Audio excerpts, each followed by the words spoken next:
Friends, my name is Diane Matheson Jimenez. I have the great privilege to work with Canadian Shield and Shining Waters Regional Councils, supporting communities of faith that are experiencing transitions in their life cycle. I am so delighted that we have come together to hear some more about the strategic plan. Our host for this evening is Sandra Nadagar. Sandra is a very active member of Forest Hill United in Toronto. And in the very little free time that she has outside of her work with Forest Hill, Sandra serves on the Communities of Faith Commission for Shining Waters, and she is going to officially welcome and ground our time this evening. Thanks, Sandra. Thank you, Diane. Okay, I'm going to do a land acknowledgement. It's for Toronto because that's where I'm sitting and that's where I know the names of places to acknowledge for. So, land acknowledgement. Toronto is a traditional territory of many nations, including the Mississaugas of the Credit, the Anishinaabe, the Chippewa, the Haudenosaunee, and the Wendat people, and now is home to many diverse First Nation, Inuit, and Métis people. Toronto is covered by Treaty 13, signed with the Mississaugas of the Credit, and the Williams Treaty, signed with multiple Mississauga and Chippewa bands. So, we're all gathered here to learn something new, to listen, to find out what else is going on, and kind of open our hearts to new ideas. I pray that we all receive all of these things, realize we all have talents we're bringing to our respective churches, and continue with that. Amen. Next, I guess Diane can introduce. Thanks, Sandra. I think you got cut off a little bit there at the end. It is my great pleasure to be able to introduce tonight's guest speaker to you. When colleagues and I were planning how we might engage with the lay reps of the regional councils, we realized that there's a great opportunity for us right now to engage in conversation that really matters, and that is conversation about the strategic plan. And there is nobody who is more passionate and knowledgeable about this topic than Jennifer Henry, who is our guest this evening. Jennifer is a feminist leader, a theologian, and a longtime activist. Jennifer currently serves as Executive Minister for our Organizational Development Strategy for the United Church of Canada. If Jennifer's name and face is familiar to you, it's likely that you crossed paths in her more than 3 decades in ecumenical social justice ministry, including her time as Executive Director of Kairos. Jennifer has a Master of Social Work and Theological Studies from the University of Toronto and is currently completing a diploma in United Church Studies at the Vancouver School of Theology.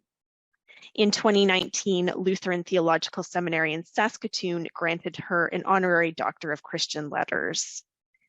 What's not in Jennifer's bio is that she is an avid and excellent swimmer. She has a wicked sense of humor, and she is very creative. I am so delighted that Jennifer has joined us this evening to share some information and to answer our questions about the United Church of Canada's strategic plan. Thank you for being with us tonight, Jennifer. Well, Diane, that's just a lovely, beautiful introduction, and it is my delight to be with you here tonight. I wish it could be in person, but I love to see the faces on the screen and even to see the names and have this opportunity to engage with you.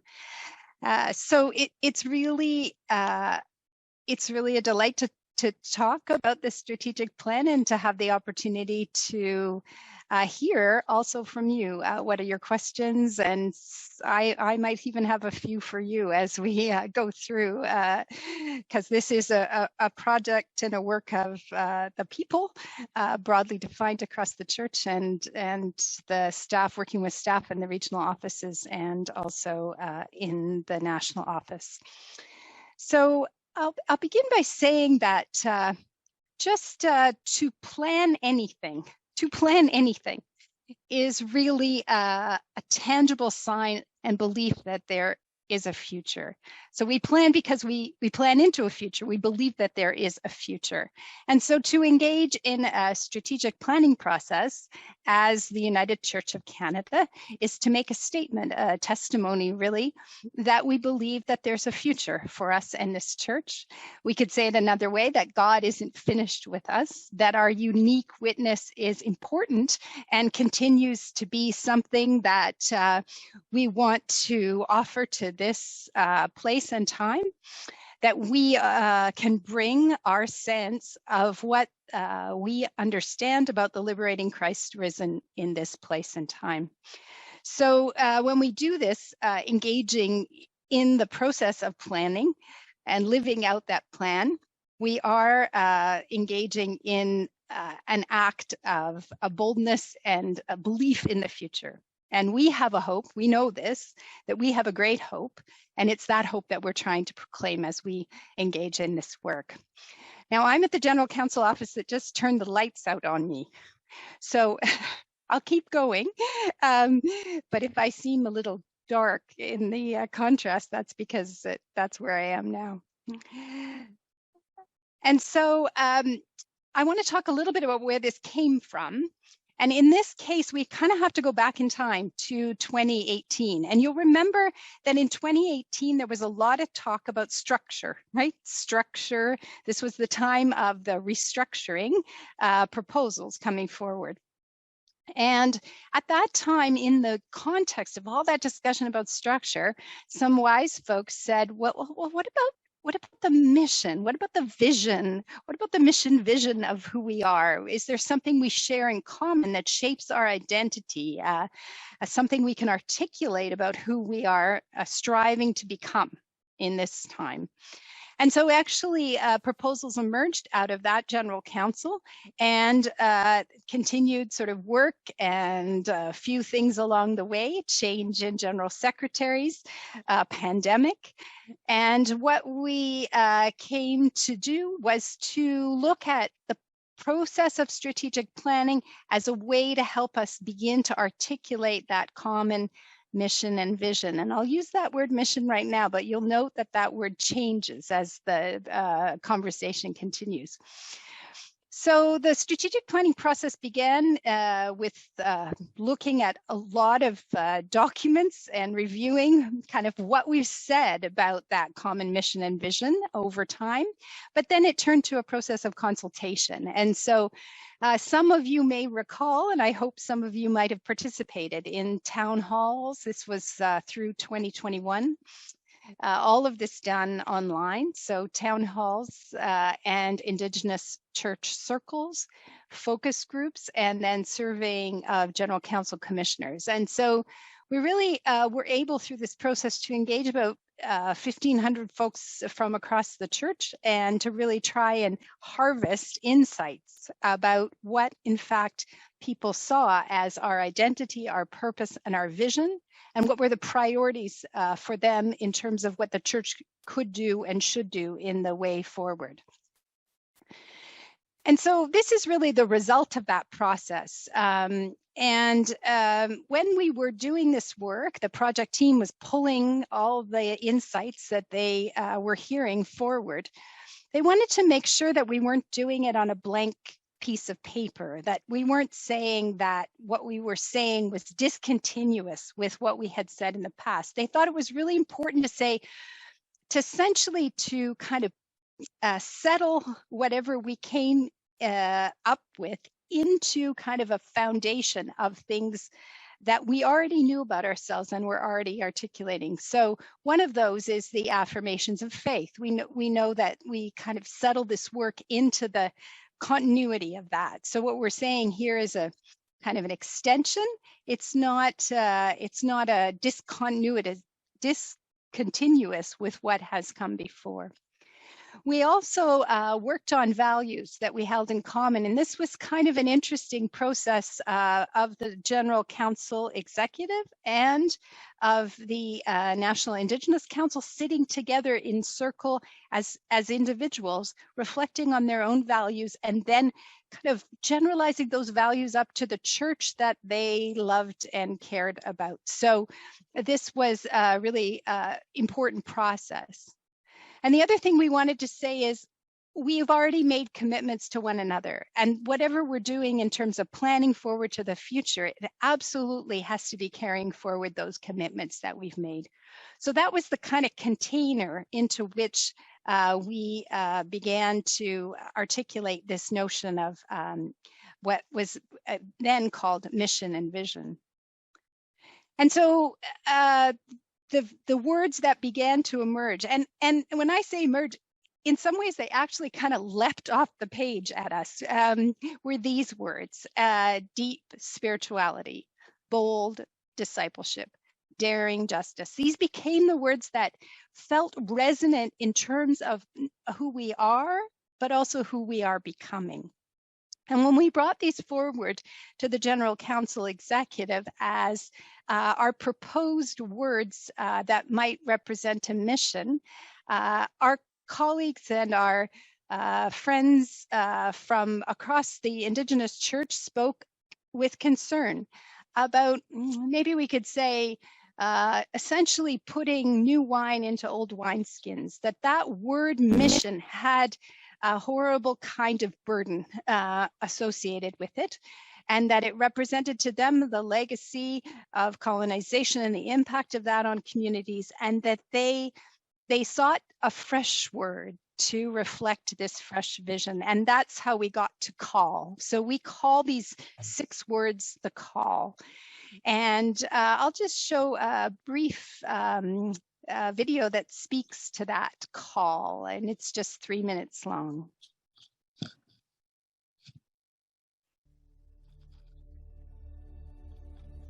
Deep spirituality. Deep spirituality. Une spiritualité profonde. Deep spirituality. Deep spirituality. Bold discipleship. Une vie de disciple Bold dynamique. discipleship. Bold discipleship. Bold discipleship. Une quête audacieuse de justice. Daring justice. Daring justice. Daring justice. Daring justice. These are words that express the intent of all the major statements made by the United Church of Canada over the last number of years. We live in a world that is largely individualistic. And when I think of discipleship, I think of commitment to God, commitment to a life following Christ, but also commitment to one another. It's really about how we're working to live and do our ministry together as this United Church of Canada. We have to dare to love. We have to dare to dream of a world in which love reigns. And I think this is the ultimate test for modern Christians. Whether it's Men in the World, Justice Seeking, Justice Living Church, towards 2025. It's found in our Song of Faith and in the New Creed. Ceux-ci sont les piliers de qu'est-ce que ça veut dire d'être l'Église de l'avenir. C'est sur cette base que nous pourrions être capables de répondre à l'appel de Dieu. These words. Deep spirituality. Bold discipleship. Daring justice. Is an expression of who we are as the United Church of Canada. This is our call. Let's make it our commitment.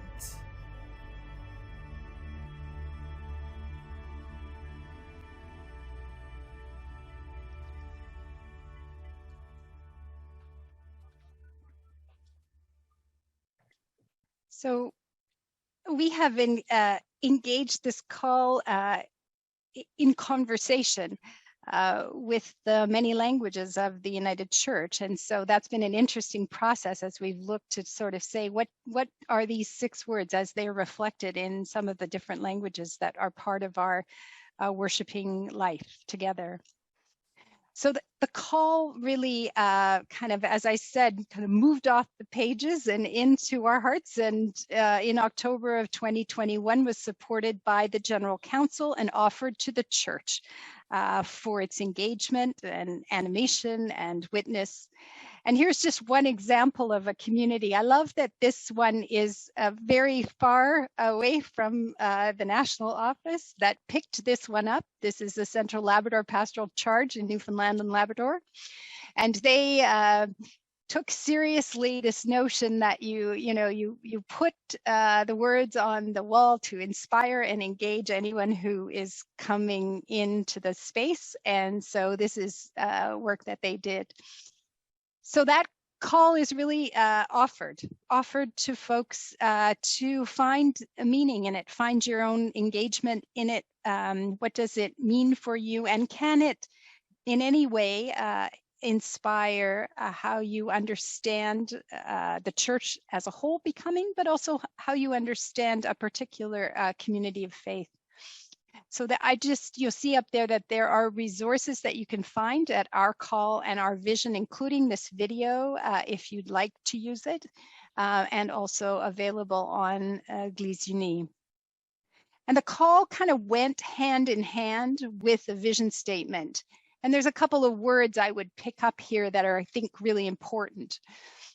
So, called by God as disciples of Jesus, the United Church of Canada seeks to be a bold, connected, evolving church.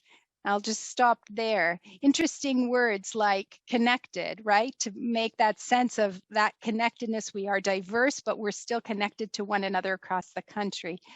And evolving, we wanted to express that we're a church that changes, right? We can learn and change. And that was part of trying to choose that word. Of diverse, courageous, hope-filled communities, united in deep spirituality, inspiring worship, and daring justice. So those 2 pieces, call and vision, were approved, as I said, in October of 2021 and offered really to the whole church for engagement. So, and we're trying to look at that not as a sprint, but more as a process that evolves over the next 3 years as we lead into 2025 and the centennial, to kind of settle in, dig in, reflect, engage, press against, and dance in some ways with these words as a way of understanding who we are. So that's the first piece that's really important in the plan, is this call and vision, which represents a kind of North Star, or I guess for us, an epiphany star that we're sort of headed towards as a whole church. But we also tried to focus in on something else. We heard from across these consultations across the country about what people were needing in order to be a vibrant church moving into the next 100 years. And those began to cluster into some areas and themes. So we ended up speaking of them in terms of strategic objectives. And these were around leadership, around justice, around the common good, around climate integrity, around invitation. And as this emerged, we spoke about Indigenous pathways, both in those objectives and also as a kind of stream that also went forward in its own way, in a unique path. So these are the objectives that form the General Council plan. So here I make the distinction, right? The call and vision was offered for the whole church. The General Council Executive approved these strategic objectives for the General Council office.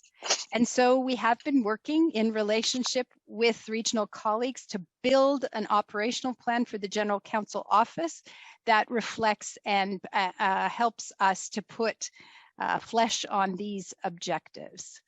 And so that plan, we actually today released that plan publicly. We've stopped planning and are shifting our attention into implementing. And we have a really well-developed plan that tries to move these areas forward. The 6 objectives, we have those. They are sort of the where we're trying to head. And each of those is an articulated objective. We have 26 initiatives that speak to those objectives, and about 99 activity streams that that are the basis of the initiatives and then the objectives. And out of all of that, we've kind of said, well, no, 40 of these are priority. We want them done first and want them done with robust engagement as we move forward. So this is how we turned a call and vision and some strategic objectives into a detailed operational plan. When we were starting to talk about these different activity streams, we really wanted to express this sense that they weren't all disconnected.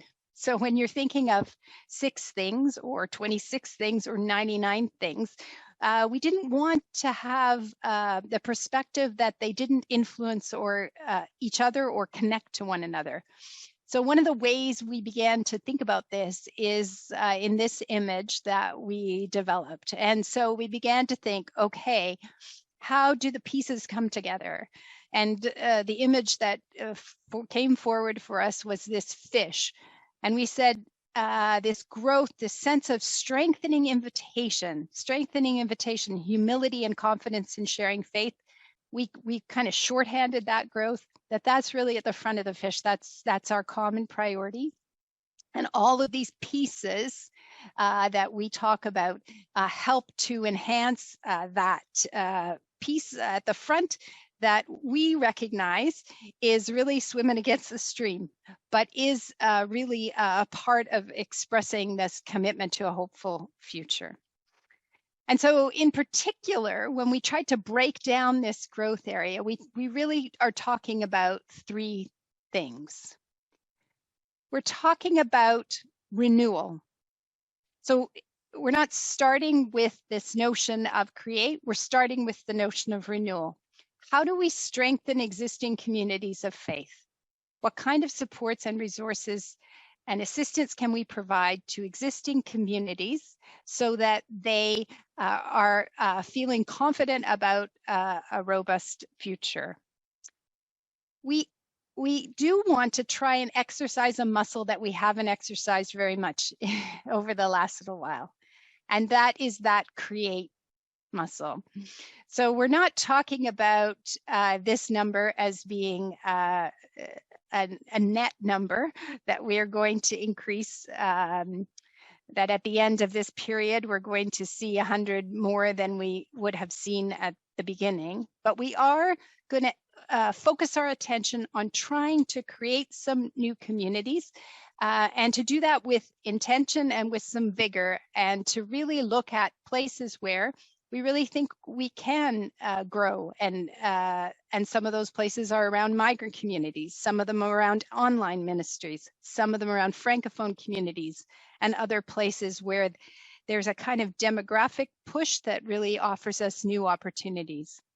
And the third piece is about invite, really to say that both to existing communities and these new and growing communities with this stretch goal of 100 new communities of faith, we need to find ways to invite in new ways to folks who know us by name, but don't maybe know us well enough to come into our doors, those who don't know us at all.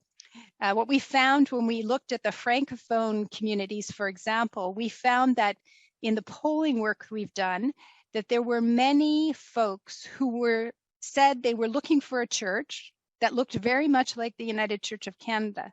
They just didn't know we existed.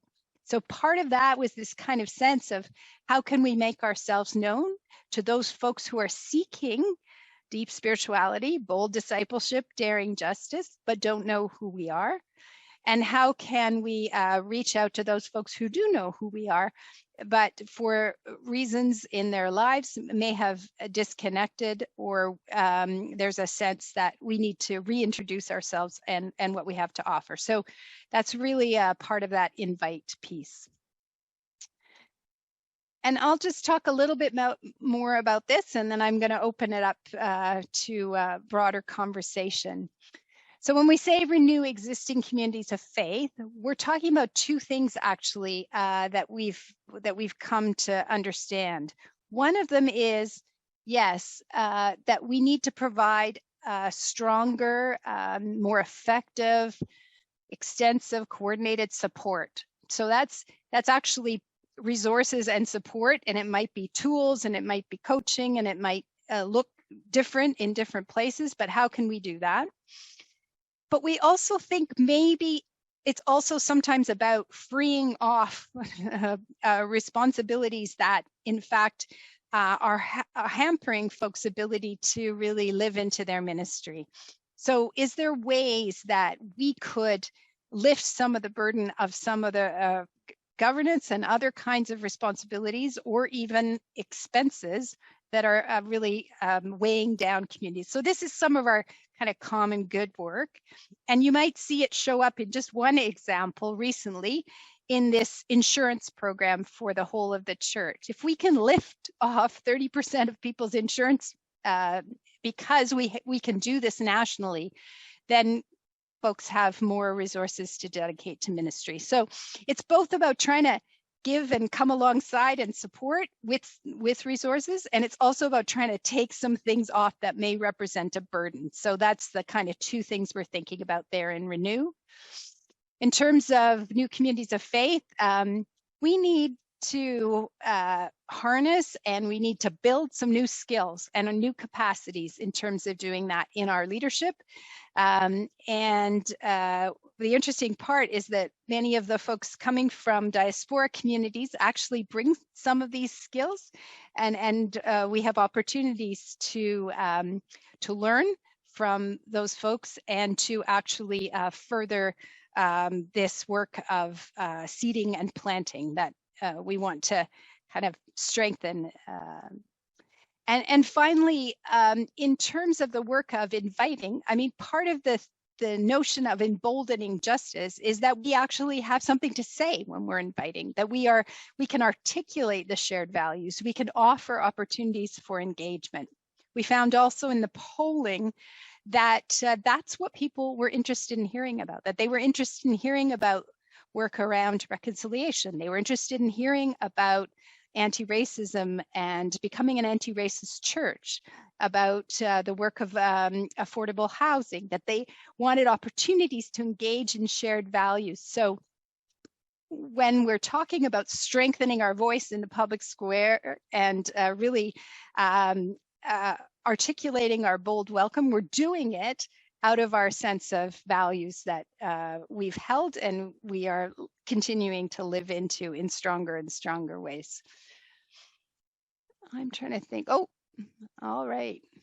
What's happening here? Yeah, this is perhaps the last thing to say before I open, and that is that we saw that call vision as a piece about the whole church. We saw these objectives there, these strategic objectives, and the plan attached to them is really about the General Council office. And there's another aspect to that, and that's about kind of the relationship between the General Council office and the whole church. And that is, how can the General Council office how can the national part of the church be more transparent, accountable, measure stuff, monitor what they're doing, adjust it if it's not working, have it strongly aligned to that call vision, and work robustly with evaluations so that we're always learning. So some of the things that we're doing is more about not the what, but the how we're changing how we're working so that we can be more transparent and accountable to the church across the country and strengthen the communication. So there's a sense of understanding more what the national part of the community is trying to do, what we're trying to do together, and that there's a sense that that can be sort of seen and felt in ways that haven't happened as clearly before. So I think I'll stop there and maybe try and pick up some questions, comments that folks might have. There were a couple of very specific questions sent in, and I'm actually going to invite folks contact me directly on the very, very specific questions, because I think they're probably something that are passion to one person, but maybe not to everyone. So I'm gonna invite, if it's a really specific question, here's the my email address, and I'm happy to respond. But happy to hear comments or to have other questions that folks want to raise tonight. And maybe I'll stop sharing.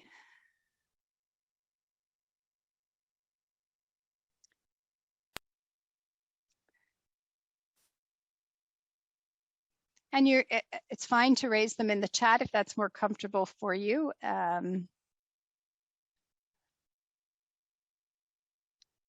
John. Thank you. A concern a number of us had, when I say us, including some ministers in Toronto who were involved in some action lately with City Hall for homeless. And our challenge we continually find is that the church doesn't speak to social justice in a way that helps us on the ground. So everything we do on social justice advocacy is left up to individual ministers, of which a few are very active, bless their hearts.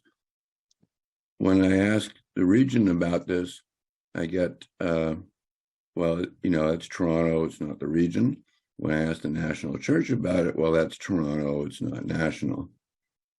And the reality is that Toronto is the largest city in the country with the largest amount of media coverage. And so if you want to make a statement about your social justice agenda, caring for others, and all of the things that you've nationally set in your strategic plan, then the leaders of the national church need to be present. And that's a problem because they haven't been. So, John, just to understand, it's your expectation that there would be national leadership engaged in actions in Toronto. Is that like visibly engaged? Is that what you're saying? I've been told that there's a deliberate boycott of Toronto because other parts of the country object to Toronto getting attention, or maybe it's because the national church's head office is there. But the reality is that if your homelessness, for example, is a national issue in every corner of the country, and we have a major battle going on in Toronto in the last couple of weeks with editorials in the newspapers, TV coverage, and we have a few ministers showing up at things, but there is no national voice. There is no united church voice that says, this is a national crisis. People shouldn't live like this. We should be caring for our neighbors. Where is that message coming from? It doesn't exist. And that's a problem. Mm-hmm. So I'm trying to connect all the fine words of the strategic plan about social justice and say, well, then where's the voice? We made a deliberate choice in the Emboldened Justice piece to actually prioritize 3 areas, and that's a challenge, right? Because when you prioritize 3 areas, you don't, with a kind of, is part of going deep, right? When you make a choice to go deep on 3 areas, then you don't go as broadly on as many areas, which isn't to say that other parts of the church wouldn't pick some of those pieces up and lead on them. That's not the issue, Jennifer. I don't care about homeless. I'm talking about the disconnect between those 3 priorities and having a voice from the national church that puts us on the street that says that the United Church stands for something and gets some publicity about it. And right now it's left to handfuls of ministers here and there that, in their local community or that get involved in stuff, but there is no national voice on those issues. Yeah, and what I'm saying is that we made a choice to focus on three: Indigenous justice, racial equity and housing in particular, and LGBTQ advocacy is linked particularly to global pieces. And what you'll see, I know you will see as the plan rolls out, is you will see that much more strongly articulated around those three areas. So we're at the very beginning process of that. But those are the three we made a commitment to. We also tried to make a commitment to looking more clearly at how we can support, we can be clearer about the way that you engage advocacy right now, either regionally or nationally, and particularly I'll speak nationally, because it's sometimes unclear, right, as to how you would request a particular kind of support. And so we're trying to strengthen that, to have a clearer process to say, how does an advocacy request go in?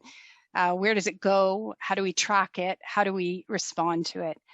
I'm not aware, John, of what you're saying about a boycott.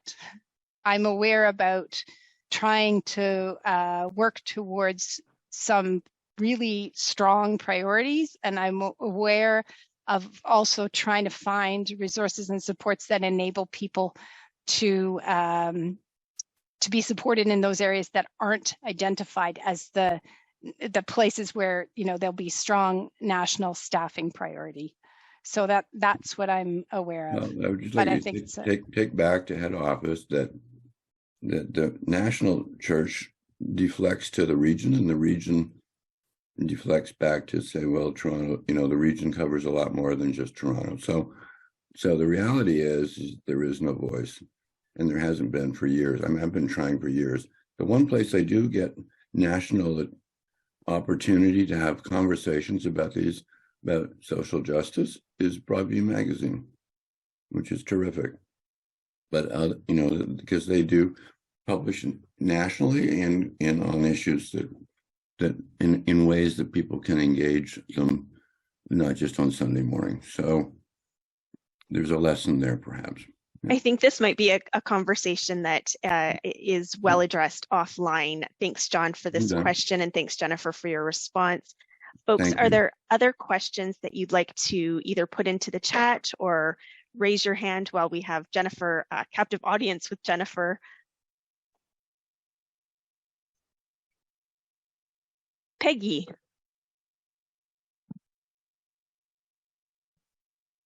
I'm from St. Paul's United Church in Orillia, and at this very moment, I'm standing in for somebody else who normally would be here, and she's away. So this is my first time although I look at strategic plan online, but it feels so huge. You've brought it, Jennifer, down to a simpler approach, but even then it appears huge. And so one of the things that concerns me is it's not really a question, but you might have an answer anyway, and that is when we are in Orillia's like 20,000, 30,000 people, when we're in our area and we're looking at the areas within our community that we'd like to strengthen, and one is a stronger connection with community, a stronger connection with the Indigenous folks, and when we do that, if it doesn't fall neatly into one of the areas that you have outlined, like renew and create and invite, I'm not sure I can make the connection, and I pass this on to the people that are away on vacation. So how do we make those connections? Who do we talk to say, this is what we're working on, now you look and tell us how you can, instead of us trying to come up with a specific area that we know that the head office will be interested in, and we move forward with that. So I still feel a bit of a disconnect. Sure. I'm not sure how to address. No, I mean, we still are different parts of the church, right? With different kinds of realities that are in front of us and that we're trying to respond to, right? And so when I speak about the call vision, and that I think has enough space, I would suggest, to really look at what you're doing in terms of those 6 words in particular, right? And when I think about connection to community, and I think about building relationships with Indigenous communities, I think that there is space within those 6 words to explore what that would mean. How in terms of building those relationships, are you deepening spirituality? How are you living as bold disciples in the world? How are you coming alongside in terms of daring justice? So in that situation, I think it's a question of taking the national call and saying, does that make sense in terms of what we're doing? And how can what we're doing be an expression of that? And so that's a way we sort of make a connection to one another, and we connect across the country, right? So we're going to increasingly be asking folks and really looking for opportunities to hear from folks about how are they living out these words, and can you tell us about it? And because we have the possibility that we can share that to other parts of the country, right? And so that sense of coming together as united and uniting with all these different expressions, but some common themes. So I think that would be where I would focus when you're looking at sort of how to connect, right? The strategic objectives are for the General Council office. Yeah. And what we found is that some regions have said, hey, some of those make sense to us too, or maybe 2 or 3 of them do, and we'd add another one over here. And so, they're sort of finding their way in terms of connection, but they are intended for the national work. But because all the, local church and the regional church, we're all a part of the national work, no matter where we're placed, it's important, I think, to share those priorities and to also understand that they came through a process where people articulated these priorities as being important. So we're just going to try to be clearer about where we got the priorities from, what we're doing about them, and so that people can, I think, more clearly feel part of that national work in a more transparent way, I guess. Does that help? Yes, it does. Thank you. Okay.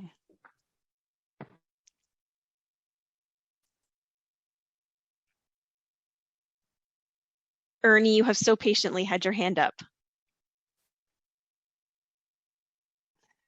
And you'll need to unmute to ask your question. Of course, getting a former professor muted. It's a pleasure to have an opportunity to take part in this gathering this evening. I was first of all, I'm at St. Paul's United Church in Thunder Bay to pin me down geographically. And nice to meet you. And good to see you again. I think I've probably seen you at some of the Social Justice Network gatherings years ago in Church House, and that might have been mentioned. John Ryerson is surely aware of the Social Justice Network, which endeavors to speak for the province, within the province at least. Anyway, the calls are really quite exciting, and I've been resonating with those, organizing a series of sessions this past fall at St. Paul's United on being spiritual, not religious, which was a great learning experience. It wasn't terribly successful in a number of different ways. I learned a great deal, but that is, of course, always the case when you teach something. You do learn so many things, and you'd like to go back immediately and to redo and ensure many more people would hear about that. I'm struck, however, now in looking at the call and the vision at what seems to me a very insidious, very unfortunate, how do I describe this? Because bold discipleship has become inspiring worship. And it is it is in fact one of our our weaknesses. It's something we don't confront. I've been reading about discipleship, Dallas Willard's magnificent The Divine Conspiracy, which I have been recommending to all and sundry, books available. More recently, I was reading a complete guide, I think it is, to discipleship by Bill Hull from NAV Press in the United States as well. The reality is that I think we tend to be consumers. We go to church to be inspired of a Sunday morning, and there isn't any encouragement, I fear, amongst us at any level or very much to become disciples. And after all, the commission was to make disciples of all people. I must confess, I thought of that as a mission call instead of recognizing that all people includes me and my neighbors. So it is, in fact, a challenge to us to make disciples of Jesus, all of us, amongst in our communities and so on and so forth. And so considering Dallas Willard's magnificent exposition of the Sermon on the Mount, which once you have immersed yourself in that, you'll be a different person and you'll realize how much change we need to undergo if we're going to be disciples of Jesus. The result will be happier people, more worshipful communities, more powerful communities of faith, as we now call ourselves. And I think that's a significant change in language as well. It took a while for me to accept it, but I think communities of faith does, in fact, pose a challenge for us to be genuinely communities of faith. And I think that takes us back to bold discipleship being needed. And we need to be encouraged to do that and not just to settle for inspiring worship. Mm-hmm. That's probably more of a linguistic issue than I think a conceptual one, in the sense that we started the sentence with called by God as disciples of Jesus. So that was kind of foregrounded and then not repeated below when the vision was being developed. But I think this notion of bold discipleship was really came through very clear. And even at the last General Council, there was, and in the conversations about membership, should we be renewing membership policy and things like that, folks said, well, let's figure out how we live as disciples, how we live as bold disciples, right? Who express the call that we've come to understand in transformation in our lives, in communities, in the broader world. And so we're really looking to look at some new resources to support this, discipleship resources, right? That communities of faith could use to go through a process to explore this notion of discipleship and what that looks like. So I think it really is a resonant theme. And as we're moving into that 100 years, what does discipleship look like in this place and time? And what does it look like as the United Church of Canada as we look towards that next 100? So we're hoping to develop resources and would be interested even in sharing existing resources that folks think really help bring to life that notion of how are we called into boldness in our discipleship work. Could I add that St. Paul's United is celebrating 2 anniversaries this year. We're 150 years as a community of faith, 1873. We're 100 years since the General Assembly of the Presbyterian Church in Canada gathered in our building to make the decision to go into union. And so with those 2 anniversaries before 2025, we have great reason to think about what we have been and what we're doing. And I think one of the things we have to contemplate is repentance and bringing people with us to repent as well. There's enormous amount of alienation. Where are the baby boomers? And our being prepared to ignore the baby boomers seems to me a monstrous sin. I was born in 41, so I'm older than the boomers. But we had 680 people join our congregation, 1960 to 1969. Where are they? Well, a few of them are there, but where are the rest? And how many have been alienated over the years? And what can we do about that? That's one of the challenges. Yeah. Thank you. Thank you. Thank you. Any other questions, comments? While you were talking, I Yeah. received a private message, not a question for you, Jennifer. Ernie, could you repeat the name of the book you were mentioning? It's The Divine Conspiracy. And I must say that put me off for a while, you know, with all that stuff going on in the US and beyond these days. Conspiracies are not my cup of tea. But Willard was a professor of philosophy at the University of Southern California, Dallas Willard. It's an incredible book. He recommends material by I think it's Robert Foster as well on spirituality over the years, which would pick up the first theme. But Dallas Willard, The Divine Conspiracy. Go to A Books and get your secondhand copy. One of the things that someone just contacted me about from a church out west is that they started to use the 6 words in a visioning process. So I've been asked them to share the resources that they're developing around that, and that was an interesting piece. So they looked at in imagining who they were becoming. How were they living into deep spirituality? What kinds of commitments were they making? How into bold discipleship? How into daring justice? And it became a bit of a container for the vision that they were articulating to one another. And I thought that was an interesting approach, to use it as a little bit of a framework to reflect on where they were, but then to press themselves forward in terms of where they were going.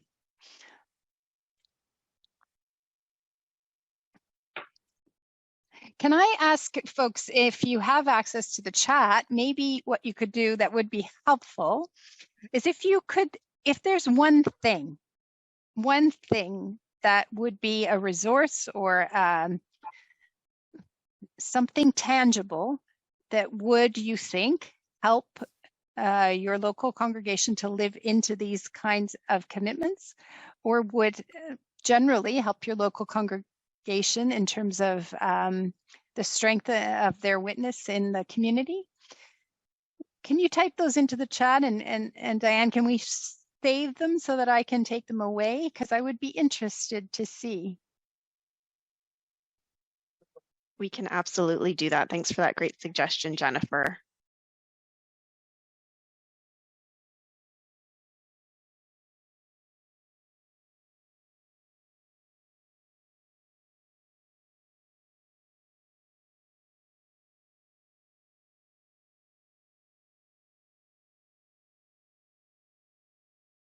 Right. So Christine, thank you. That's an incredibly good piece that in lay-led congregations, the need to reach out sometimes with very specific questions and to know who to call, right? To ask a very specific question to help you continue in being in leading in your community. That's really helpful. Other thoughts? If I just had, answer the question, if I just had this, it would really help me. This is something that's missing, that would make my work easier, would help enable our ministry. It would help support what we're trying to do in terms of reaching out in our community, supporting our members. Peggy, I saw your hand raised. Did you want to speak to Jennifer's question? I'm actually writing some of it, but I just wanted to tell anybody, any congregation that's trying to sort of work on whatever, there is a book that I have right here beside me. It's St. Paul's. I know many of you have already read it. It's called Turning Ourselves Inside Out, and I'll put it in the chat. And it's by Day, Russell Day, who's a minister in Toronto, and Robert Fennell. And they went to many, many churches over a few years and tried to figure out the commonalities among thriving Christian communities. And it's what we've done at St. Paul's is 9 of us got together, and we've met since last September once a week,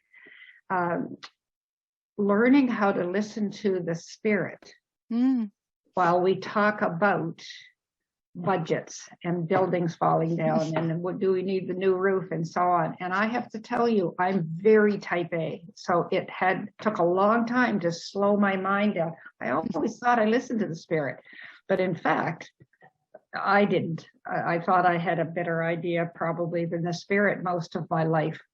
But it has helped us. We're now moving through the congregation to see if people want to come together in group chats to learn how to listen. And our Lenten series will be on how to listen differently. So this book, it's encouraging because there's a lot of, you can turn to any example that they're using about a thriving Christian community. Many of them went right to almost closing their doors and then came back differently. So it is a thought. I'll put a little bit of this in the chat. Great, thank you so much.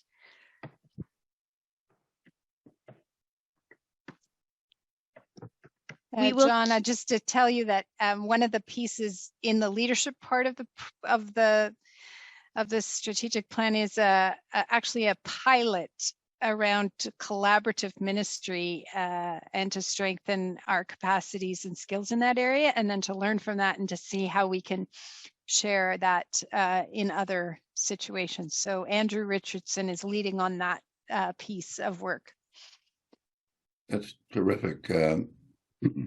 I find in my own church and in our cluster of churches and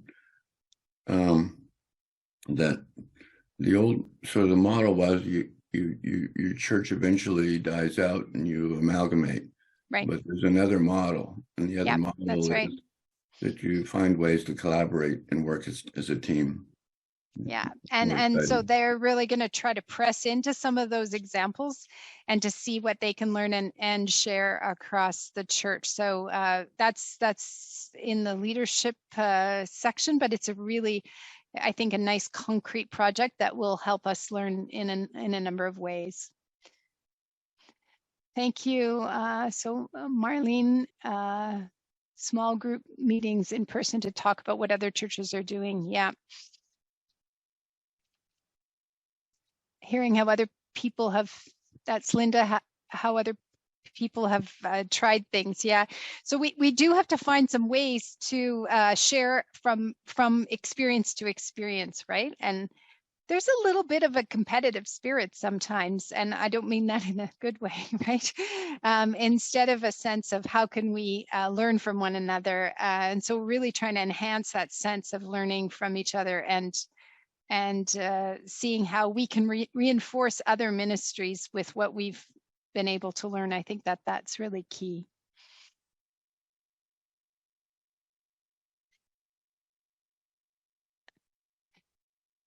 Continued education for LLWLs, yeah. So one thing we're really trying to do is to look really, really carefully at all of the education and resources that we currently provide, and then to look how they connect to what regions provide, what some of the things like TUCC and other kinds of organizations provide, and then to kind of really map that and say, where are the gaps? What do we need to do to fill those gaps? And really make sure that we have a good kind of tough spun web of resources and supports, and that they're easy to access. So that's conversations we're wanting to have all the way across the country to make sure that we have this extensive coordinated sense of support for congregations as they're deepening and strengthening their witness. Our hour has flown by. I do want to honor our time commitment though. So I would invite you, we'll leave the Zoom room open for a few minutes. If you'd like to continue to put some thoughts into the chat, please do that. Jennifer has left her email address, which I will share again. So it's at the top of your chat box. I know that Jennifer would love to hear from you, and so would your regional council staff. Jennifer, I want to thank you so much for being with us this evening. I've heard the presentation in various iterations a couple of times. I was part of those town halls. I was part of some discernment in early days, but every time I hear something different and new and hopeful, and something that that encourages me to engage a little more deeply. So I want to thank you so much for being with us this evening after what's been a whirlwind couple of days for you, for sharing your passion and enthusiasm for what feels a lot like a shifting narrative moving from a church that's in decline to a church that's reasserting itself and is reclaiming growth and, dare I say, evangelism. Thank you for sharing with us this evening and for all of the work that you're doing to help us move forward in new and exciting and hopeful ways. And with that, I will turn it over to Sandra, who is going to send us out with a word of blessing. Let us carry forth all the new ideas, new sparks to invigorate ourselves, our churches. Thank you, Sandra, for hosting this evening. Thank you, folks. Really grateful to be with you. And please feel free if you have suggestions, proposals, please send them along, particularly things that would really help you in the leadership you're giving locally. And thank you so much for that leadership. Thank you. Go in peace, friends.